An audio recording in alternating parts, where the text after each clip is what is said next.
Hello बच्चों, let's read the question. Present question based है assertion and reason दो statements पर। Assertion says a convex mirror is preferred over a plane mirror in vehicles to observe traffic coming from behind, and the reason says images formed by convex mirrors are erect and diminished in size. So बच्चों, assertion तो practically true है because हम लोग convex mirror को ही as a rear view mirror use करते हैं vehicles में।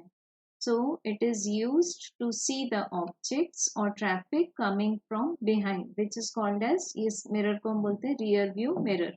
अब बच्चों, अगर हम दोनों मिरर्स को कंपेयर करें, convex mirror and plane mirror, so convex mirror में जो इमेजेस बनेंगी वो इरेक्ट बनेंगी बट डिमिनिश्ड बनेंगी। सो मान लेते हैं कि पीछे से एक कोई फोर व्हीलर आ रहा है, तो ये जो रियर व्यू मिरर है कॉन्वेक्स मिरर, ये उसको इरेक्ट ही दिखाएगा बट साइज में छोटा कर देगा।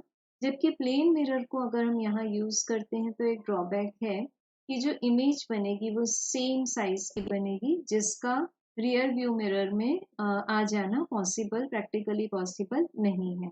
सो यहाँ पर प्लेन मिरर में भी इरेक्ट इमेज बनेगी बट जो सेम साइज इमेज बनती है उसके कारण हम प्लेन मिरर को रियर व्यू मिरर के जगह पर यूज नहीं कर सकते।